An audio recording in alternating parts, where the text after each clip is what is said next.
This is Channel 5 News at 5. We have new details about the arrest of a Harlingen police officer. Channel 5 News now knows the man's identity. The latest is coming up. And the Texas governor-elect names his pick for Secretary of State. A county judge from the Valley will soon become a top state official. But first, a cold snap is on its way to the Valley. We go now to Chief Meteorologist Tim Smith with what we can expect. Tim? This will be the biggest one we've seen in quite some time as temperatures the cold weather pushes down into the region. Let's look at radar first, and you can see what's out there right now. You see that thin line? It looks like there's just a little thin boundary out ahead of the front itself. The front kind of back in there, but wind shifting ahead of it. And we're seeing some showers break out in parts of Willacy and Cameron counties. But the front, well, I tell you what, just look how far south it's pushed across Texas. And the temperatures have dropped to about 60 in Laredo, 60 in Falfurrias, where we've been in the 80s most of the day south of that front. Front comes in tonight, tomorrow. We have trouble getting out of the 40s with wind and some rain.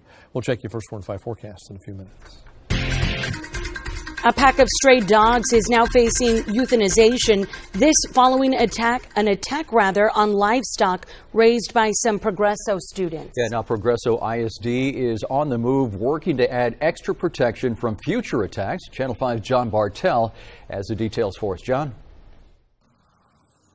Yeah, the attack happened about 8 o'clock this morning. Several students with Future Farmers of America say about 8 dogs dug underneath the stockyard fence and went into the pig pens. They then killed 3 of the pigs. Now, Progresso police say these dog attacks are getting out of hand. The tough images filled the Progresso stockyard this morning. Just yesterday I was practicing with her to train her how to move and everything, and today they told me this. One by one, stray dogs were removed from pens. They were captured after killing 3 pigs. It's hard. Good thing they're taking the dog. Future Farmers of America students Anthony Solis and Pedro Garcia were the first to arrive this morning, just moments too late to save their pigs. I panicked. So when I saw this one over here and starting scaring me away, but that's not serious. Animal Control managed to capture 3 of the reported 8 dogs that killed the pigs. Progresso police are now taking the lead on the investigation. The owner will get cited for the city ordinance violation of the loose dog. The owner of 2 of the dogs stepped forward. All captured dogs will now face euthanization if the owners don't pay fines within 10 days. We definitely have a problem here with the dogs, and we try to do the best we can. Progresso police are not equipped or trained to deal with stray dogs. They rely on Hidalgo County Animal Control to capture the animals. Sometimes response is not as quick as they need to be. The bites are not that severe, but severe enough to go to the hospital. Police can account for about a half-dozen attacks within the last year. These attacks could have been prevented if residents locked up their dogs and reported strays. I'm gonna start again before I can have another animal, but and try to I have to get attached to it before I can have the same bond. These future farmers say today they lost more than just an animal. The maintenance crews will be going around the perimeter of the fence here looking for weak spots, extending the fence down into the ground. Now, Progresso police want to remind you, if you see any stray dogs, give them a call. John Bartel, Channel 5 News, Progresso. Raising livestock is a major investment for many FAA students. We spoke with stock show officials to help break down the cost. It generally takes stock show pigs 4 to 5 months to mature. Pigs eat about 3 times their weight. FAA students must work with the animals about 3 times a day. That includes feeding and training the animals to walk in patterns. Most of the profit earned from the sale of those animals goes towards college. On average, each animal is about $250 to $300, and then on about a feed cost for about 5 months is about $400 to $500, and you're looking right there at $700 to $800. FFA students can earn up to $2,000 on the auction block, plus opportunities for scholarships. Students who lost their pigs plan to save the feed they purchased for next year. You know, it wasn't that long ago that a 9-year-old boy, also from Progresso, was attacked by pit bulls. He continues to make a steady recovery. I'm going to show you now some images of Brandon Flores' 50th reconstructive surgery. 3 pit bulls attacked Brandon in January as he walked home from school. San Antonio doctors were able to save the 9-year-old's arm and leg Flores' mom tells us her son has just one more surgery left. When he's gonna go into surgery, he's like, because it's gonna get better and better and better. The owner of those pit bulls who attacked Brandon was charged. All 3 dogs were euthanized. And if you find yourself in a situation of being attacked by a dog, here is what some experts say to do. 1, protect your face, chest, and throat with your arms and hands. Also, make sure to keep your hands in a fist to avoid your fingers being bitten off. They say the safest place for you to be bitten, as much as it might hurt, the shin or forearm. They say a dog bite to the thigh can cause fatal bleeding. Also, resist pulling away if you're attacked. That might end up ripping your flesh, and that could just end up making your injury even worse. We're learning more about a Harlingen police officer who was arrested for money laundering. Harlingen police say Sergeant Robert Ahrens was arrested last night. His arrest comes after an investigation by the Cameron County District Attorney's Office with the help of the FBI. Harlingen police say they alerted the FBI as soon as they became aware of possible misconduct dating back to 2013. The city of Harlingen placed Ahrens on suspension without pay. If convicted, he faces a state jail felony charge. A tougher law on human smuggling. That is a message from Greg Abbott today. The governor-elect made his first trip out of Austin since Election Day, traveling to Brownsville. There he announced his plans to secure the border. It includes a new anti-smuggling law and the eventual drawdown of the National Guard on the border. This is something that trained law enforcement officers should be involved with, and it'll be more efficient, less costly, more effective with law enforcement officials in place as opposed to the National Guard. Abbott says he also plans to hire an additional 500 DPS troopers and bolster the number of Texas Rangers along the border. He told Channel 5 News today he also wants to increase funding for anti-gang units in local police departments. Cameron County Judge Carlos Cascos was named today as the new Secretary of State. Abbott made the surprise announcement in Brownsville. Cascos was just re-elected to his 3rd term as Cameron County Judge. He will remain in that seat until January, when Abbott is sworn in as governor. Cascos will need to be confirmed by the Texas Senate. After that, Cameron County Commissioners will appoint a new county judge to fill the remaining 2 years of Cascos' term. Cascos will replace Narita Berry, who was appointed by Governor Perry a year ago. Veterans gathered in Weslaco this morning to honor vets all across the valley. Yeah, retired Special Forces veteran Dana Bauman kicked off the ceremony with a parachute jump. Take a look at the video. There he is, way up in the sky. He parachuted onto the Weslaco High School campus as veterans and students and teachers watched in awe. The parachute was a giant American flag. Bauman landed right on the football field. You know, it's pretty awesome to be able to jump the American flag in, a little over 2,000 square foot, and land on target. Weslaco, awesome. Well, after the stunt, the Weslaco High School band, choir, and mariachis performed for everyone. Well, Vice President Joe Biden participated in a wreath-laying ceremony at Arlington National Cemetery. Speaking afterward, Biden singled out the generation of men and women who joined the armed forces after the September 11th terrorist attacks. 2.6 of the 3.5 million men and women of the 9/11 military generation were deployed to Iraq or Afghanistan. You are not only the heart and soul, but you are the very spine of this nation. And in Europe today is Armistice Day. This year marks the centennial year of the start of World War I. You know, they've been called the greatest generation, soldiers, sailors, airmen, and Marines who fought in World War II. Yeah, and they now there's a new program for taking respect for these heroes to new heights. Kirk Chason is here with a preview of a special report. We'll bring you that tonight at 10. It's called Honor Flights, a Final Salute. Kirk? Yeah, recently I had the privilege of going with 10 Valley veterans to see the World War II Memorial in Washington, D.C. Honor Flights is a nonprofit organization that takes the veterans on the trip free of charge. They hope to make several more trips with other groups of local veterans next year. Our veterans from World War II saved this world. They are the epitome of courage. They kept the world free. Them seeing it for the first time is something. Each one has its own story. Each expression has its own story. They absolutely established a standard. That mission always came first. They were trying to take over the world, and everybody, we would have fought till we died anyway. All of us would have. And we have photos of all 10 Honor Flight veterans in a link on our website, krgv.com. You'll find short bios of all the veterans, plus other photos of the World War II memorial and other monuments in and around our nation's capital.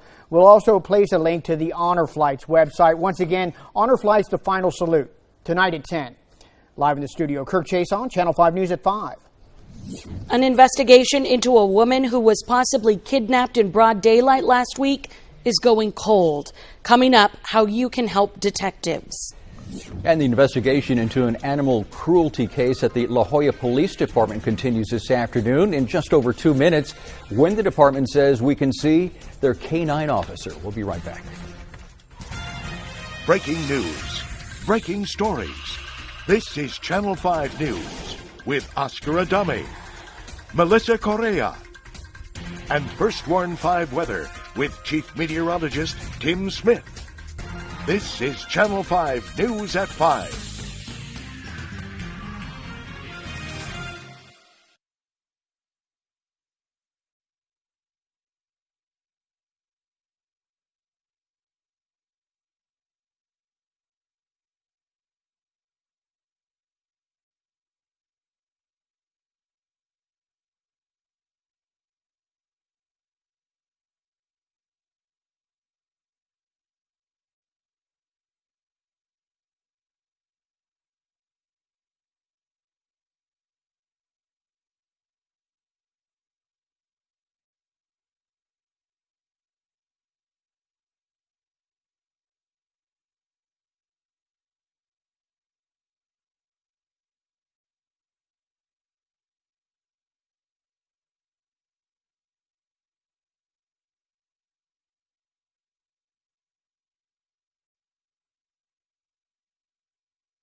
There are still no new leads, no missing person report, and/or no sign of a woman possibly kidnapped in Elsa.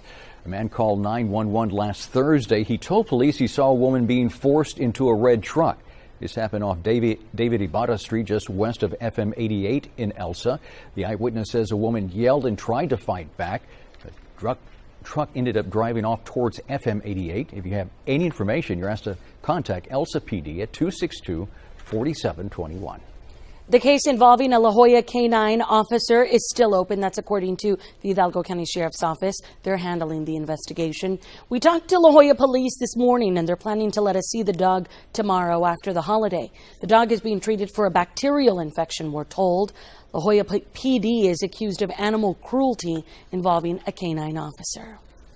Cool front very close to the valley now. It will move in the next couple of hours, and as it does, temperatures will cool off pretty quickly. And by morning, we'll go with downright cold by our standards. Your First Warn 5 forecast for San Ysidro, Lopezville, Port Isabel, and the rest of the valley is next.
And now, First Warn 5 weather with Chief Meteorologist Tim Smith. Hey folks, cold front's on the move. Showers breaking out ahead of it, especially in Cameron and Willacy counties. You can see right out near Rio Hondo and up towards Santa Monica, and then right on Highway 77, I-69E. Some showers have broken out mostly east of there as the front rolls through. Report from Raymondville, the wind has shifted. Temperatures are beginning to go down as the cool front makes its way southward. You can kind of see the thin line that has developed along the front. We can check WeatherBug. It's in far. See if the winds have shifted there yet. Right now, south-southwest about 3, still 81 degrees. We're going to watch for that number to start to tumble. You can see the thicker cloud cover off to the north. That front is right there making its way this direction. So it will begin to cool off. Probably going to drop about 15 degrees within a few minutes of the front going through, and then a slow fall after that. So from 81, take off 15, you're down to about 65, 66 degrees pretty quickly. So a quick cool down. If you're just leaving the office, it'll be cool by the time you get home, at least in the upper valley. Let's go back to the maps, and once again, you look at that radar and you just see that thin line and scattered showers breaking out. The potential for showers will be with us all the way into the next couple of days, really. Those are the current temperatures. And look at tomorrow. These are highs, 50-ish. Give or take a couple of degrees. A lot of places will spend the entire day in the 40s, a little more mild along the coast, but still a much chillier day than today and well below normal. The normal's 82, will be 30 to 31 degrees below that, and much of the day spent in the 40s. And you notice Thursday it doesn't change much. Front pushes through this evening with scattered showers, and then that dry air undercuts the warm, humid air that's here, and by tomorrow we're just overcast with light rain, drizzle, spotty light rain and drizzle. Chilly conditions build in. Just a messy day tomorrow. Another one of those days we're just in the soup all day, and even into the evening hours. You see some pretty decent rain across parts of the area. By Thursday, I think there's still clouds. I think there's still showers, but not nearly as much activity. Thursday, most of it's near the coast, but still spotty stuff around. By Friday, we try to break the clouds, but even then, at the coast, the possibility of a few showers. Here's FutureTrack projected rainfall through tomorrow afternoon, saying up to 1.5 inches in a few places. I think this may be on the high side. The last week when we had the rain, it was about double what we actually had, so maybe less than what it's showing. But 80, 30, 10 are your probabilities. There's the cloud cover. Zoom out and look at the rest of the state. The clouds are thick all the way up to San Antonio. North of that, though, things have cleared out, but the chilly conditions continue to build in. Tomorrow, that 80% chance of rain. On Thursday, the chance fades away to 40%, still with us, and by Friday we're looking at just scattered showers, probably not much more than that. So tonight, front goes through, temperatures begin to fall, we drop down to 48 degrees with a bit of light rain and drizzle. It'll be cold by the time you wake up in the morning, and then it doesn't go anywhere. We're showing a high of 51, but we'll spend a lot of the day in the 40s tomorrow with periods of rain. Here we go, take a look, 51, 51, and then 60. Given that we were in the mid to upper 80s today, that's a pretty big change. And look at these lows, all the way down the upper 30s by Thursday night. If you want to find a way to stay warm, Tim's Coats is the way. Please take the coat you don't need to any of our participating dry cleaners across the valley. Check out where those are at krgv.com. There's the list, and you can see them all participating. So again, take the coat you don't need right away, and we'll get them out as quickly as we can through Catholic Charities and the Salvation Army. Thank you for participating in Tim's Coats. This is the 30th year of the program. An update of that forecast in a few minutes. Thanks, Tim. Shelters across the valley also gearing up for the approaching cold front. The cooler weather could force many homeless people indoors. Loaves and Fishes in Harlingen are ramping up their efforts. People usually head into the facility once temperatures dip into the 50s. The executive director says they're expecting a big turnout tonight. We want this to be a place where people can feel safe from any kind of dangers there may be in the environment, and especially now to feel safe from the cold weather. Channel 5 News also spoke with managers at the Ozanon Center in Brownsville. They're also getting ready for the cold weather. Their facility is set to take up to 200 people. They expect to be near capacity during this week's cold snap. Coming up after the break, Channel 5 News continues to salute our veterans. The story you'll hear in Con Mi Gente.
Vein Clinic.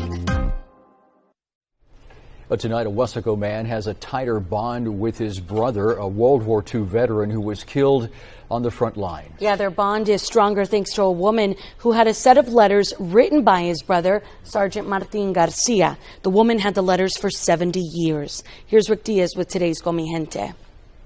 Tino Garcia looks over the letters written by his brother, World War II Sergeant Martin Garcia. Until this summer, Tino never even knew the letters existed. One day in late July, I got a call from a nurse at the Valley Grande nursing home where my other brother used to live. A nurse at Valley Grande Manor had seen on Facebook where a lady from Harlingen was looking for the family of Sergeant Martin Garcia. And I was expecting maybe 2 or 3 letters, but no, it's about 30 of them. He had apparently been exchanging letters with Luther Smith. And all they did, of course, wrote, this lady's father, my brother worked for them because they were farmers. In one letter, he says he was looking at the enemy on a nearby hill, but they were too far away to shoot at. There's even humor in the letters.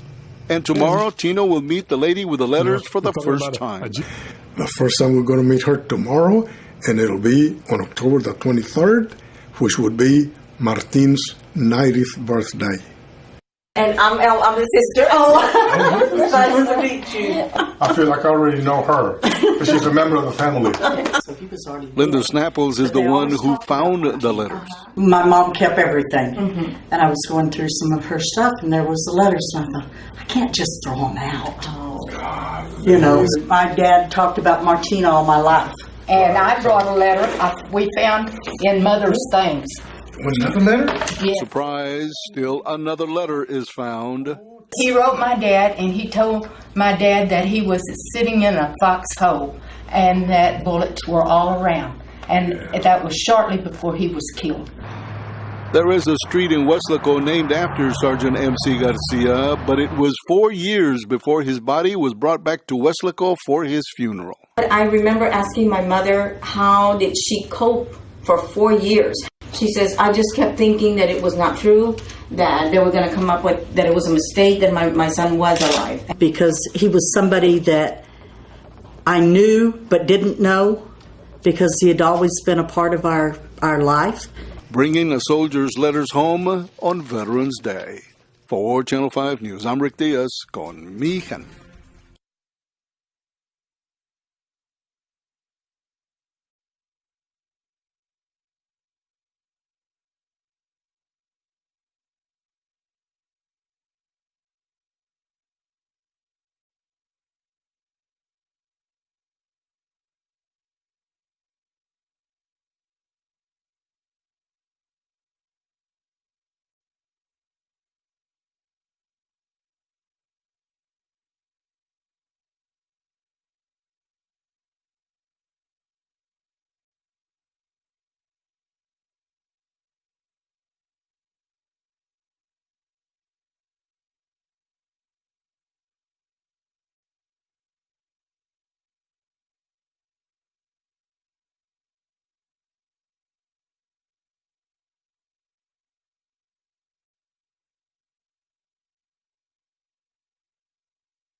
salutes you.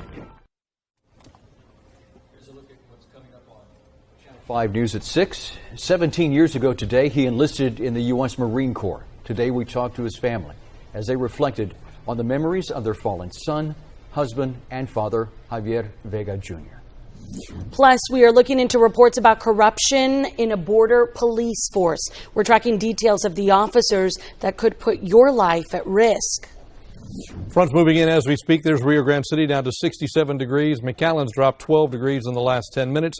Now it's 71. And look at the sky and far. Temperature's about to drop there as well. Front's on its way through. An update at 6. Thank you so much for sticking with us. Be warm tonight. Happy Veterans Day to all our veterans. Thanks for your service.